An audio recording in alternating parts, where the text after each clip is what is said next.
ဂိမ်းဆောတော့မယ်ဇာကားကြီးတော့မယ်ဆိုရင်နိုင်များစွာအာရုံစိုက်နိုင်ပြီးတော့စာလုပ်တော့မယ်ဆိုရင်တွေးတွေများလာတယ်အိမ်ငိုက်လာတယ်ပြင်းလာတယ်ချားရတွေလှုပ်ချင်လာတယ်ဘယ်လောက်ကြက်ကြက်မရဘူးဖြစ်လာတယ်ကိုကိုတန်ရတွေဝင်လာတယ်ဒါတွေအားလုံးကြုံမှုကြမှာပါဒါဘာကြောင့်ဖြစ်ရတာလဲဒီလိုမဖြစ်အောင်ဘယ်လိုလုပ်လို့ရလဲဆိုတာကိုတွေးမများပဲနဲ့ဒီဇိုင်းမှန်အာရုံစိုက်ပြီးတော့စာဘယ်လိုလုပ်ရမလဲဆိုတဲ့ဒီဗီဒီယိုမှာအခန်း3ခန်းနဲ့ကျွန်တော်ပြောပြပေးတော့ပါမယ်ဒီဗီဒီယိုလေးကတော့အာရုံစူးစိုက်ပြီးတော့မှစာဘယ်လိုလုပ်ရမလဲဆိုတဲ့ဗီဒီယို series ရဲ့ဒုတိယမြောက်ဗီဒီယိုပဲဖြစ်ပါတယ်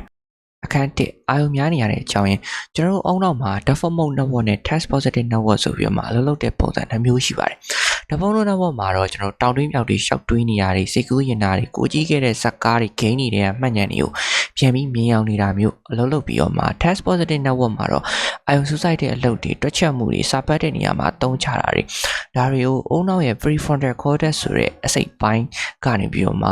test positive network တွေနဲ့အလုပ်လုပ်ပါတယ်ကျွန်တော်တို့ရဲ့အုံနောက်ကတော်တော်လေးအပြင်းထူတဲ့အထဲမှာပါတယ်ပိုကောင်းတဲ့အရာတွေကိုလိုချင်တယ်မပင်မပန်းပဲအလုပ်လုပ်ချင်တယ်ပေးဆက်လိုက်ရင်လည်းတန်တဲ့ဟာမျိုးကိုမှလိုချင်တယ်ဒါကကဘာဦးကလေးကကျွန်တော်တို့အသက်ရှင်အောင်ထားခဲ့တယ်ကျွန်တော်တို့ရဲ့အုံနောက်ရဲ့တိဆောက်မှုပုံစံကြောင့်ပါဒါကြောင့်မို့လို့ကျွန်တော်တို့ကစားလို့ရတာပြင်းတယ်လို့ခံစားရတဲ့ခါမျိုးစားလို့ရတာပင်ပန်းတယ်လို့ခံစားရတဲ့ခါမျိုးစားလို့ရတာကြီးကအတိတ်ပဲမရှိဘူးလို့ခံစားနေရပြီဆိုလို့ရှိရင် default mode network ရောက်လာပြီးတော့မှအတွေးတွေများများတော့ရတာပါ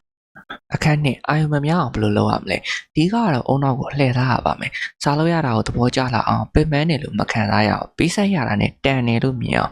လုပ်နိုင်တယ်ဆိုလို့ရှိရင်အာယုံဆိုင်ရတာပို့ပြီးတော့မှလွယ်လာပါလိမ့်မယ်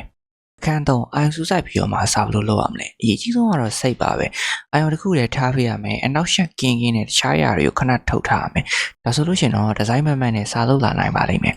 ဆိုတော့လက်တွေ့ကြဘယ်လိုလုပ်ရမလဲဆိုတာကိုကျွန်တော်ဆက်ပြီးတော့မှပြောပြပေးတော့ပါမယ်ပထမဆုံးတစ်ခုကတော့ကိုယ့်ရဲ့ goals တွေကိုမြင်သာတဲ့နေရာမှာချရေးထားဖို့လုပ်ပါတယ်ဒီလို goals တွေကိုချရေးလိုက်တာနဲ့ကိုဖြစ်ချင်ပါတယ်ဆိုတဲ့ဆန္ဒကနေပြီးတော့မှကိုလုပ်ရမယ်လုပ်စရာအဖြစ်ခံယူချက်ပြောင်းလာပါလိမ့်မယ်ပြီးတော့ goals တွေကိုချရေးတာက30ကနေ40ရာခိုင်နှုန်းအထိလိုက်လို့နိုင်ရင်ရှိပါတယ်ဆိုပြီးတော့မှသိပ္ပံသူတွေလောက်ထားတာတွေရှိပါတယ်ဒါတွေအပြင်ကိုကထပ်ပြီးတော့မှလိုချင်တဲ့ solution visualization လောက်တာတို့ vision board ဆွဲတာလုပ်လို့လည်းရပါတယ်အဓိကကတော့ goals တွေကိုချရေးဖို့ပါပဲအဲ့လိုချရတဲ့အခါမှာကိုယ်စီကတီးကြရပါမယ်ဆိုကြပါစို့ဒီညမြန်မာသားလုံးမယ်ဆိုတာထက်ဒီည9နာရီထမင်းစားပြီးတာနဲ့စာကြည့်စပွဲထိုင်ပြီးတစ္ဆာနဲ့ပညာကောင်းစရာခက်စစ်အကုန်ကြက်မယ်ဒီလိုမျိုးဖြစ်တဲ့ပါတယ်ကိုယ်စီကတခုခုလုပ်ပြီးတဲ့နောက်တနည်းရမှာတီးကြတဲ့အရာကိုလုပ်မယ်ဆိုတာမျိုးဖြစ်ရပါမယ်နောက်တစ်ချက်ကတော့အနောက်ရှက်တွေကိုရှင်းထုတ်တင်တာပါအနောက်ရှက်လို့ပြောလို့ရှိရင်ကျွန်တော်တို့မှာ၄ခုရှိပါတယ်ပထမဆုံးတစ်ခုကတော့လူအနောက်ရှက်ဒုတိယကတော့ဖုန်းအနောက်ရှက်တတိယကတော့အတွေးများတဲ့အနောက်ရှက်တွေနဲ့နောက်ဆုံးတစ်ခုကတော့ biological အနောက်ရှက်တွေဖြစ်ပါတယ်ဒါတွေအားလုံးကိုကျွန်တော်တစ်ခုချင်းရှင်းပြပါမယ်လူနောက်ရှက်ဆိုတာကတော့လူကြောင့်ဖြစ်လာတဲ့နောက်ရှက်တွေကိုပြောချင်တာပါဥပမာပြောရမယ်ဆိုလို့ရှိရင်ကိုစားလုံးနေတဲ့အနီးနားမှာတခြားသူတွေရဲ့စကားတန်တွေကစူညံနေတာတွေသရှင်းတန်တွေကစူညံနေတာတွေအိမ်ဆောက်တာမျိုးဆောက်လုပ်ရေးလုပ်ငန်းတွေရဲ့ဝုန်းတိုင်းအတန်တွေကစူညံနေတာတွေဒါမျိုးကိုပြောချင်တာပါဆိုတော့ဒါမျိုးနောက်ရှက်တွေကိုဘယ်လိုရှင်းရမလဲပထမဆုံးတစ်ချက်ကတော့ timing ကောင်းအောင်ရွေးတတ်ဖို့လိုပါတယ်လူတွေတိတ်ဆိတ်မဲ့အချိန်လူတွေစူညံတန်တွေမရှိမဲ့အချိန်လူတွေရဲ့အနောက်ရှက်ကင်းတဲ့အချိန်မျိုးကိုရွေးပြီးတော့မှဆောက်လုပ်တင်ပါတယ်ဥပမာဖြင့်ပြောရမယ်ဆိုလို့ရှိရင်အာယုံစူးစိုက်စရာလိုတဲ့စာတွေကိုတိတ်ဆိတ်တဲ့အချိန်မှာရွေးလုပ်ပြီးတော့မှကျန်တဲ့စာတွေကိုတခြားအချိန်တွေမှာလုပ်လို့ရပါတယ်နောက်တစ်ချက်ကတော့ location ကောင်းကောင်းအောင်ရွေးချယ်တတ်ဖို့ပါဖြစ်နိုင်ရင်တော့အရင်အနောက်ရှက်များတဲ့နေရာမျိုးမှာမလုပ်တာအကောင်းဆုံးပါပဲဥပမာအဖြစ်ပြောရမယ်ဆိုလို့ရှိရင်ကိုကစာကြည့်စပွဲမှာစားလုပ်နေတဲ့အနီးနားမှာ TV ကဖွင့်ထားတယ်။ TV ကလာတဲ့အတန်ကကိုစားလုပ်တဲ့နေရာကိုတော်တော်လေးအနောက်ရှက်ပေးပါတယ်။ခါကြလို့ရှိရင်ဇက်ကားလေးကိုတွားပြီးတော့မတော်တဆအာရုံရောက်သွားတာမျိုးဖြစ်မှာပါ။အဲ့ဒါကစားလုပ်တဲ့နေရာမှားယွင်းနေတယ်ဆိုတဲ့သဘောမျိုးပါ။ဖြစ်နိုင်တယ်ဆိုလို့ရှိရင်တော့ TV ကိုပိတ်လိုက်တာမျိုးဒါမှမဟုတ်လို့ရှိရင်တခြားနေရာမှာစားလုပ်တာမျိုးလုပ်တင်ပါတယ်။ဒါကြောင့်မို့လို့ timing နဲ့ location ကောင်းကောင်းရွေးချယ်တတ်ဖို့လိုတယ်လို့ပြောတာပါ။နောက်တစ်ချက်ကျွန်တော် person နဲ့အကြံပေးချင်တာကတော့ ANC နှစ်ချက်တွေကိုသုံးဖို့ပါပဲတချို့နှစ်ချက်တွေမှာပြင်ပကအတန်တွေကိုတဝက်မကရှော့ချပေးနိုင်တဲ့ active noise cancellation ဆိုတဲ့ feature လေးတွေပါတယ်ပေါ့နော်အဲ့လိုနှစ်ချက်လေးတွေရွေးပြီးတော့မှတက်ထားပြီးတော့မှစားလုပ်တယ်ဆိုလို့ရှိရင်ပြင်ပကအနောက်ရှက်တန်တွေကိုတော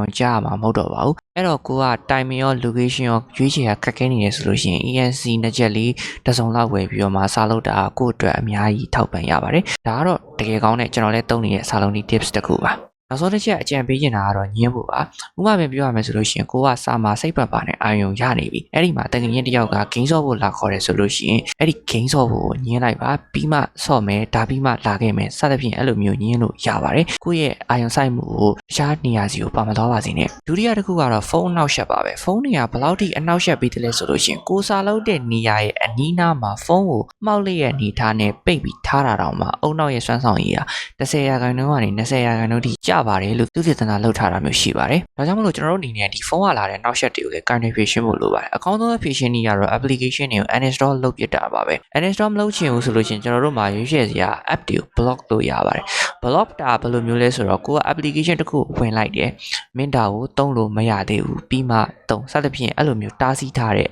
app တွေကိုကိုးစက်ထဲမှာထည့်လို့ရပါတယ်အဲ့တော့အဲ့ဒီ app တွေကဘာလဲဆိုတော့ကျွန်တော်တို့ဒီ screen မှာပြထားတဲ့ app တွေပေါ့နော်ကျွန်တော် Android နဲ့ iOS အတွက်ဆိုရင် Forest ဆိုတဲ့ app လေးရှိပါတယ်ဆိုတော့ဒီ app ထဲမှာဆိုလို့ရှိရင်ကိုကတစ်ပင်လေးစိုက်ထားတယ်အဲ့တော့မိနစ်20အပင်စိုက်ထားမယ်ဆိုရင်ဒီ20အတွင်းမှာဒီအခြား application တွေဝင်လိုက်ရင်အဲ့ app ပင်တွေကသိသွားမှာပေါ့နော်အဲ့တော့ဒီဟာလေးကိုသုံးပြီးတော့မှ iOS စိုက်မှုပိုကောင်းအောင်လည်းလုပ်လို့ရတယ်အဲ့ဒီပိုကောင်းတဲ့ app ကတော့ကျွန်တော်တို့ဒီ app နှစ်ခုပေါ့နော်ဒါကတော့ Android အတွက်ဒါကတော့ iOS နဲ့ Android အတွက်ပေါ့နော်ဒီ application တစ်ခုကဘယ်လိုလုပ်လို့တာလဲဆိုတော့ကျွန်တော်တို့TikTok တွေဝင်နေဆိုပါလို့ TikTok တွေဝင်နေဆိုလို့ရှိရင်စက္ကန့်30အသက်ရှူခိုင်းတယ်စက္ကန့်30ဆိုတာတကယ်စောင့်မယ်ဆိုရင်ကြာလုံးတာဖြစ်တဲ့အတွက်ကျွန်တော်တို့ကအဲ့ TikTok ကိုဆက်ပြီးတော့မှမသုံးပြတော့ဘူးပေါ့နော်အဲ့ကျွန်တော်ဆိုလို့ရှိရင်ဒီ application လေးကိုတော်တော်လေးကြိုက်တယ်အခုထိလည်းသုံးနေတယ် Screen Zen ဆိုတဲ့ app လေးပေါ့နော် iOS အတွက်ကတော့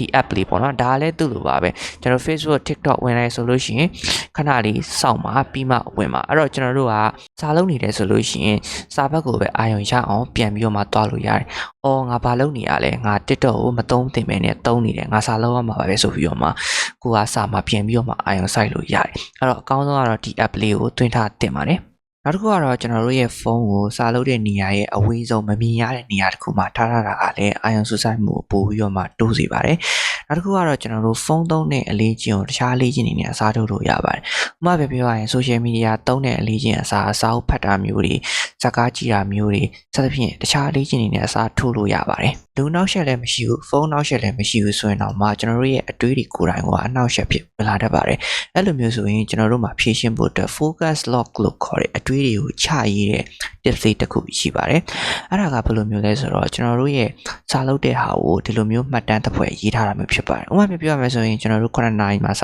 ာလုပ်တယ်။9နာရီ10မိနစ်မှာတင်ချအင်စာကိုရေးဖို့တတိယသွားတယ်။9နာရီ15မိနစ်မှာ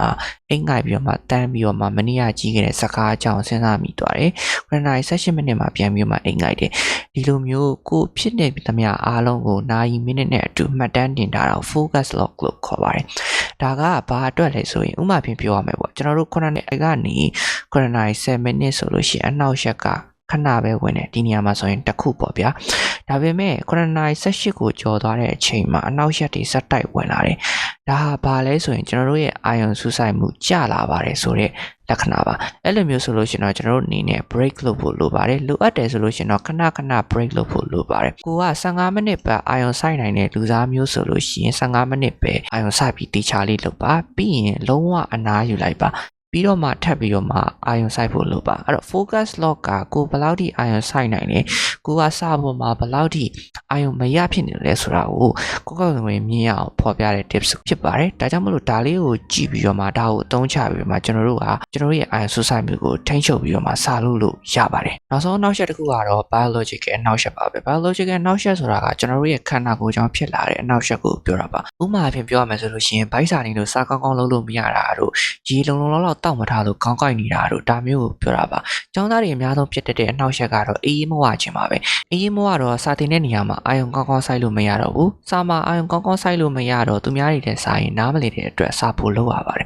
။စာပို့လုပ်ရတော့စာလုပ်ချိန်ကပို့ပြီးတော့မှပေးရပြီးတော့မှအိတ်ချိန်ကနည်းသွားရောအဲ့လိုနဲ့အေးမဝဖြစ်ပြီးတော့မှကျောင်းသားတွေအများစုကဒီလိုပုံစံနဲ့တန်တရားလဲကြပါတယ်။ဒါကြောင့်စာကိုတက်နဲ့လောက်ရကြည့်ရင်အာယုံလဲပို့ပြီးတော့မှစိုက်နိုင်ခြင်းနေဆိုလို့ကျွန်တော်အကြံပေးချင်တာတော့အေးဖို့ပါအိတ်ဖို့ပါပဲဒါပေမဲ့ကျောင်းသားများစုတက်နေတဲ့နောက်ထပ်ပြဿနာတစ်ခုရှိတယ်အဲ့ဒါကတော့အိတ်ချိန်လွဲနေတာပါပဲညဆိုရင်စောအိတ်လို့မရဘူးမနေ့ကျရင်လည်းစောမထနိုင်ဘူးစသဖြင့်အိတ်ချိန်တလွဲဖြစ်နေတာလေးရှိပါတယ်ဆိုတော့ကျွန်တော်ဒီဗီဒီယိုမှာအိတ်ချိန်တဲ့နည်းကိုပါတစ်ခါလေးပြောပြပေးတော့ပါမယ်အိတ်ချိန်ပြန်တက်ခြင်းလို့ရှိရင်ကျွန်တော်တို့ပထမဆုံးလုပ်ရမှာကိုအိတ်နေကြအချိန်မှာပဲအိတ်လိုက်ပါညတနာရီလားည2နာရီလားအိတ်ချိန်တဲ့အချိန်မှာအိတ်ပြီးတော့မှနောက်နေ့မနေ့ကျရင်ကိုယ့်ရဲ့အိတ်ချိန်အစ်စ်မှာထပေးပါကိုကမနေ့ 9နာရီကိုပြောင်းပြီးတော့မှအိယာထားရင်လည်းဆိုရင်9နေ့မနက်9နာရီမှာအိယာထားလိုက်ပါအဲ့လိုဆိုလို့ရှိရင်ကျွန်တော်တို့ကပင်ပန်းပါလိမ့်မယ်အဲ့တော့1ရက်2ရက်လောက်ကတော့အပင်ပန်းခံရပါမယ်ကိုကညကြတော့နောက်ကျမှအိပ်ပြီးမနက်အစောကြီးထားတာဖြစ်တဲ့အတွက်ပင်ပန်းလာပြီးတော့မှနောက်နေ့ရက်တီကြလို့ရှိရင်စောစောအိတ်ချင်ပါမယ်အဲ့ဒီကြလို့ရှိရင်ကိုကအိတ်ချင်ကိုပြောင်းလိုက်ပါ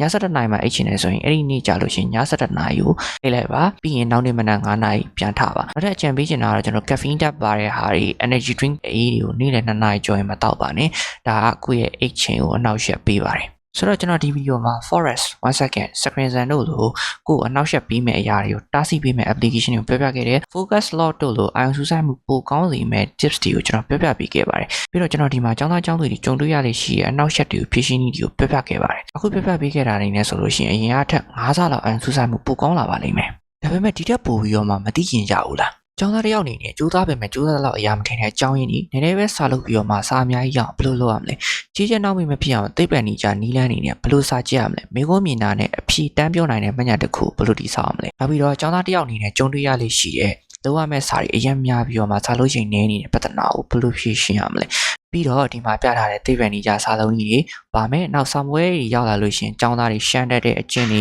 ENတွေရိုးတာတွေဘိုင်းကို eco စတဲ့ဘာသာရပ်တွေကိုဘယ်လိုကြက်ရမလဲပြီးတော့ကျောင်းသားတွေဖိလိဖိတာရှိတဲ့ဘဝနဲ့ပတ်သက်တဲ့ပြဿနာတွေပါမယ် motivation နဲ့ပတ်သက်ပြီးတော့မှစီမံခန့်ခွဲရမယ့်အကြောင်းရင်းတွေပါမယ်ပြီးတော့ကျောင်းသားတယောက်အနေနဲ့တည်ထားသိရင်လည်းမမားတဲ့ဘွဲမရှိသေးဘဲနဲ့ကျောင်းသားတယောက်အနေနဲ့ငွေဘယ်လိုရှာရမလဲပြီးတော့ suicide လို့မရတဲ့ ADHD အကြောင်းအရာတွေပါမယ်ဒါတွေအားလုံးကိုကျွန်တော်ရဲ့စာလေးလာနီးတင်တဲ့ batch 3မှာသင်ကြားပြသပေးနေပါပဲဒီသင်တန်းက review ကောင်းများစွာရရှိထားတဲ့သင်တန်းတစ်ခုလည်းဖြစ်ပါတယ်စိတ်ဝင်စားတယ်ဆိုလို့ရှိရင်တော့ comment မှာပေးထားတဲ့ link ကနေတစ်ဆင့်